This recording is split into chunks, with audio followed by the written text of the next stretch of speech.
नमस्कार दोस्तों, स्वागत है आपका हमारे चैनल में। दोस्तों, इस वीडियो के अंदर अभी हम लोगों के ज्योग्राफी यानी भूगोल इससे रिलेटेड 40 क्वेश्चन देखने वाले हैं, जो कि आपके आने वाले एग्जाम से रेलवे, एसएससी और पुलिस एग्ज़ाम के लिए काफ़ी इम्पोर्टेंट है। तो आप इन एक एक क्वेश्चन को रट लीजिए। उससे पहले चैनल बनाया तो चैनल को सब्सक्राइब कर जो पास वाली घंटी का निशान है उसे भी ऑन कर दें, ठीक है। तो देखिए, यहाँ पर हमारा पहला क्वेश्चन है, लैंड ऑफ द गोल्डन पैगोंडा निम्नलिखित में से किसे कहा जाता है। तो देखिए, लैंड ऑफ द गोल्डन पैगोंडा जो है ये म्यांमार को बोला जाता है, ठीक है, ये करेक्ट हो जाएगा। इसके अलावा उगता हुआ सूरज किसे बोला जाता है, तो जापान को उगता हुआ सूरज बोला जाता है, और डूबता हुआ सूरज ये नॉर्वे को बोला जाता है। क्वेश्चन नंबर 2 है, दक्षिण और पश्चिम मानसून से भारत के पूर्वी तट की अपेक्षा पश्चिमी तट पर ज़्यादा वर्षा होती है, क्योंकि। तो देखिए, इसका जो कारण है वो है पश्चिमी घाट हवा को रोकती है जिससे बारिश होती है, ठीक है। तो यहाँ पर बी करेक्ट हो जाएगा। क्वेश्चन नंबर 3 है, वह पठार कौन सा है जिसमें पश्चिम और पूर्व दोनों की ओर बहने वाली जल निकास प्रणाली है। तो देखिए, यह है मालवा का पठार, जिसमें पश्चिम और पूर्व दोनों की ओर जो है बहने वाली जल निकास प्रणाली है। क्वेश्चन नंबर 4 है, वातावरण की सबसे गर्म परत निम्नलिखित में से कौन सी है। तो देखिए, वातावरण की जो सबसे गर्म परत है तो यह है थर्मोस्फीयर यानी वायुमंडल, जिसे वायुमंडल की सबसे ऊपरी परत जो है बोला जाता है, ठीक है। तो यहाँ पर ये करेक्ट हो जाएगा। क्वेश्चन नंबर 5 है, निम्नलिखित में से किसे लैंड ऑफ द मिडनाइट सन कहा जाता है। तो देखिए, ये तो बता ही चुके हैं कि नॉर्वे को ये लैंड ऑफ द मिडनाइट सन जो है बोला जाता है, ठीक है, ये करेक्ट हो जाएगा। क्वेश्चन नंबर 6 है, उत्तर और दक्षिण भारत को कौन सी पर्वत श्रृंखला पृथक करती है। तो देखिए, उत्तर और दक्षिण को जो है ये विंध्य पर्वत श्रृंखला जो है पृथक करती है, ठीक है, यहाँ पर सी करेक्ट हो जाएगा। क्वेश्चन नंबर 7 है, निम्नलिखित में से किस राज्य में दम्पा टाइगर रिजर्व स्थित है। तो देखिए, इसे करेक्ट आंसर ऑप्शन सी हो जाएगा। मिजोरम में जो है ये दम्पा टाइगर रिजर्व स्थित है। इसके अलावा मानस और काजीरंगा जो राष्ट्रीय उद्यान है तो ये असम राज्य में है। बांदीपुर और नागरहोल जो राष्ट्रीय उद्यान है ये कर्नाटक में है, और उड़ीसा में ये सिमलीपाल राष्ट्रीय उद्यान है। क्वेश्चन नंबर 8 है, भारत के कौन से राज्य में अधिकतम संख्या में आर्किड होते हैं। तो देखिए, इसे करेक्ट आंसर ऑप्शन डी हो जाएगा। भारत के सिक्किम राज्य में जो है अधिकतम संख्या में आर्किड होते हैं। क्वेश्चन नंबर 9 है, मृदा का लवणीकरण निम्नलिखित में से किस कारण से होता है। तो देखिए, मृदा का जो लवणीकरण होता है तो ये अधिक सिंचाई के कारण से होता है, ठीक है, सी करेक्ट हो जाएगा। क्वेश्चन नंबर 10 है, निम्नलिखित में से किस राज्य के 3 तरफ बांग्लादेश की सीमा है। तो देखिए, इसे करेक्ट आंसर ऑप्शन डी हो जाएगा। त्रिपुरा के 3 तरफ जो है ये बांग्लादेश की सीमा है। क्वेश्चन नंबर 11 है, भारत में जायद फसलों का कौन सा मौसम होता है। तो देखिए, इसे करेक्ट आंसर ऑप्शन सी हो जाएगा, अप्रैल और जून, ठीक है। भारत में जायद फसलों का कौन सा मौसम होता है, अप्रैल और जून होता है, ठीक है। और खरीफ फसल का मौसम कौन सा होता है, तो खरीफ फसल की जो बुआई की जाती है तो ये जून जुलाई में की जाती है, और इसकी कटाई जो है सितंबर अक्टूबर में की जाती है, ठीक है। और रबी फसल का मौसम कौन सा होता है, तो रबी फसल की जो बुआई की जाती है अक्टूबर नवंबर में इसकी बुआई की जाती है, और इसकी कटाई फरवरी मार्च में की जाती है, ठीक है। क्वेश्चन नंबर 12 है, निम्नलिखित में से कौन सा राज्य यूरेनियम का उत्पादन करता है। तो देखिए, इसे करेक्ट आंसर ऑप्शन डी हो जाएगा। आंध्र प्रदेश राज्य यूरेनियम का उत्पादन करता है। क्वेश्चन नंबर 13 है, यूरोप की सबसे लंबी नदी कौन सी है जो 10 अलग अलग राज्यों से होकर बहती है और काले बन से काले सागर तक यात्रा करती है। तो देखिए, यह है डेन्यूब, ठीक है। डेन्यूब नदी जो है 10 अलग अलग राज्यों से बहती है और काले बन और काले सागर तक यात्रा करती है। क्वेश्चन नंबर 14 है, गंगा नदी का अधिकांश भाग भारत के किस राज्य से होकर बहता है। तो गंगा नदी का अधिकांश भाग जो है उत्तराखंड और यूपी यानी उत्तर प्रदेश राज्य से होकर बहता है, ठीक है, सी करेक्ट हो जाएगा। क्वेश्चन नंबर 15 है, निम्नलिखित में से कौन सा विकल्प रूपांतरित चट्टानों की व्याख्या सबसे अच्छी तरह से करता है? तो देखिए ये है तीसरा जो विकल्प है, ये रूपांतरित चट्टानों की व्याख्या सबसे अच्छी तरह से करता है। रूपांतरित चट्टानें मौजूदा चट्टानों के प्रत्यक्ष परिवर्तन से बनती है। ठीक है, क्वेश्चन नंबर 16 है, निम्नलिखित में से कौन सा ब्रह्मपुत्र नदी का वैकल्पिक नाम है? तो देखिए इसे करेक्ट आंसर ऑप्शन डी हो जाएगा, जमुना, सियांग, यारलुंग, जांगपो, मेघना और तसांगपो। ये सभी क्या है? तो ब्रह्मपुत्र नदी का जो है वैकल्पिक नाम है। ठीक है, क्वेश्चन नंबर 17 है, 1948 में विकसित की गई बिग बैंग सिद्धांत के लिए निम्नलिखित में से कौन सा एक वैकल्पिक सिद्धांत है जो ये बताता है कि ब्रह्मांड परिवर्तित नहीं होता है, भले ही इसमें समय के साथ विस्तार होता है?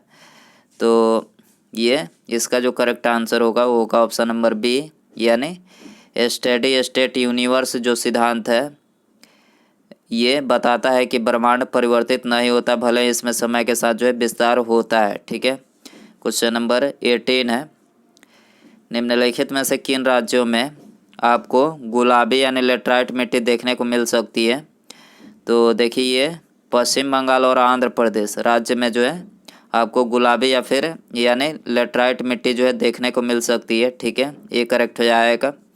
क्वेश्चन नंबर 19 है, इसके अलावा रेगुर मिट्टी किस राज्य में पाई जाती है? तो रेगुर मिट्टी जो है सबसे अधिक महाराष्ट्र राज्य में पाई जाती है और इसे काली मिट्टी के नाम से भी जाना जाता है। ठीक है, क्वेश्चन नंबर 19 है, निम्नलिखित में से कौन से राज्य आपस में मिलकर सात बहनों या फिर 7 स्टेट के नाम से जाने जाते हैं?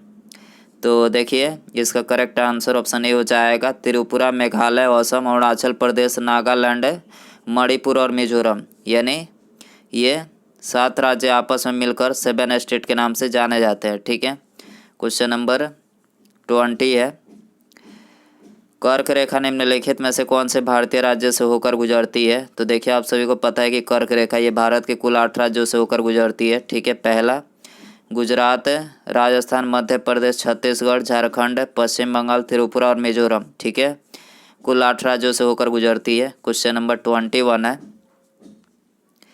भारत का सबसे बड़ा वन्य जीव अभ्यारण्य निम्नलिखित में से किस जानवर के लिए प्रसिद्ध है? तो सबसे बड़ा वन्य जीव अभ्यारण्य जो है ये भारतीय जंगली गधा के लिए प्रसिद्ध है। ठीक है, करेक्ट हो जाएगा। क्वेश्चन नंबर 22 है, पृथ्वी के वायुमंडल में अधिकांशतः ओजोन कहाँ पाया जाता है? तो अधिकांशतः जो ओजोन पाया जाता है तो ये संताप मंडल में पाया जाता है। ठीक है, बी करेक्ट हो जाएगा। क्वेश्चन नंबर 23 है, भूकंप के अध्ययन को निम्नलिखित में से क्या कहा जाता है? तो देखिए भूकंप के अध्ययन को ये सिस्मोलॉजी कहा जाता है। ठीक है, डी करेक्ट हो जाएगा। क्वेश्चन नंबर 24 है, निम्नलिखित में से कौन सा एक पृथ्वी की सबसे पतली परत है? तो देखिए इसे करेक्ट आंसर ऑप्शन सी हो जाएगा, क्रस्ट जो है पृथ्वी की सबसे पतली परत है। क्वेश्चन नंबर 26 है, वायु प्रदूषक सूचकांक ने निम्नलिखित में से किस रेंज को खतरनाक माना है?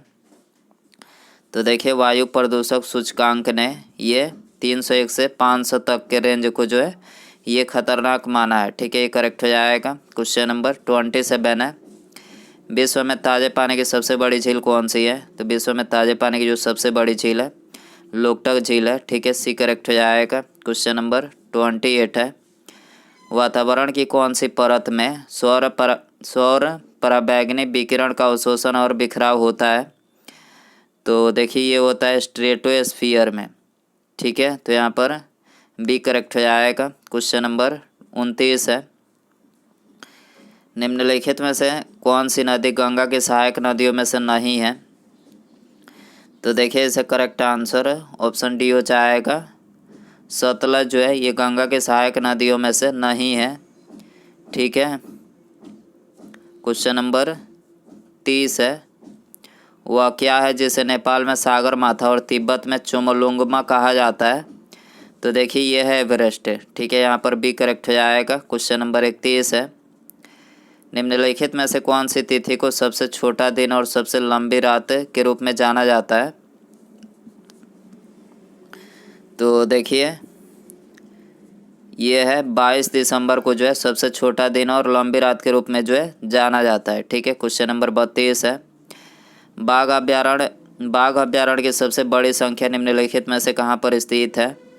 तो देखिए ये स्थित है मध्य प्रदेश में। ठीक है, ये करेक्ट हो जाएगा। क्वेश्चन नंबर 33 है, निम्नलिखित में से किस भारतीय शहर को भारत का मैनचेस्टर कहा जाता है? तो देखिए ये वेरी इंपॉर्टेंट क्वेश्चन है, कई बार एग्जाम में पूछा गया है। तो भारत का मैनचेस्टर ये अहमदाबाद को बोला जाता है। ठीक है दोस्तों, वीडियो पसंद आ रहा है तो प्लीज़ वीडियो को लाइक करें। ठीक है, और अपने दोस्तों के साथ शेयर, और चैनल पर आया तो चैनल को सब्सक्राइब और पास में जो घंटे का निशान है इसे ज़रूर ऑन कर दें। ठीक है, अगला क्वेश्चन है, पांडवों द्वारा गुरु द्रोणाचार्य को गुरु दक्षिणा के रूप में निम्नलिखित में से कौन सा शहर दिया गया था? तो देखिए ये दिया गया था गुड़गांव। ठीक है, तो यहाँ पर डी करेक्ट हो जाएगा। क्वेश्चन नंबर 35 है, अधिकतम जैव विविधता निम्नलिखित में से कहाँ पर पाई जाती है? तो अधिकतम जैव विविधता उष्णकटिबंधीय वर्षा वन में पाई जाती है। ठीक है, ये करेक्ट हो जाएगा। क्वेश्चन नंबर 36 है, भारत के दक्षिणी सिरे का क्या नाम है? तो देखिए इसका करेक्ट आंसर ऑप्शन बी हो जाएगा, इंदिरा पॉइंट जो है भारत के दक्षिणी सिरे का नाम है। ठीक है, क्वेश्चन नंबर 37 है, एल नीनो जो हमारे मानसून को प्रभावित करता है उसका मूल नाम क्या है? तो देखिए उसका जो मूल नाम है यह प्रशांत महासागर। ठीक है, सी करेक्ट हो जाएगा। क्वेश्चन नंबर 38 है, निम्नलिखित में से कौन सी समुद्र संधि अफ्रीका से एशिया को अलग करती है? तो इसके करेक्ट आंसर ऑप्शन सी हो जाएगा, बाब अल मंदेब। ठीक है, बाब अल मंदेब जो संधि है अफ्रीका से एशिया को अलग करती है। ठीक है, सी करेक्ट हो जाएगा। क्वेश्चन नंबर 39 है, भारत में अधिकतर किस प्रकार के वन पाए जाते हैं? तो देखिए इसे करेक्ट आंसर ऑप्शन ए हो जाएगा, उष्णकटिबंधीय पर्णपाती वन जो है ये भारत में अधिकतर जो है इस प्रकार के वन पाए जाते हैं। ठीक है, उसके बाद यहाँ पर हमारा अगला क्वेश्चन है, तिब्बत में मानसरोवर झील के पास किस नदी का उद्गम स्रोत स्थित है? ऑप्शन है आपके पास सिंधु, सतलज, ब्रह्मपुत्र या फिर इनमें से सभी। सही आंसर कमेंट बॉक्स में जरूर बताएं। वीडियो पसंद आए तो वीडियो को लाइक, चैनल पर आया तो चैनल को सब्सक्राइब और पास में जो घंटे का निशान है ज़रूर ऑन करें। ठीक है, मिलते हैं अगले वीडियो में। Thanks for watching.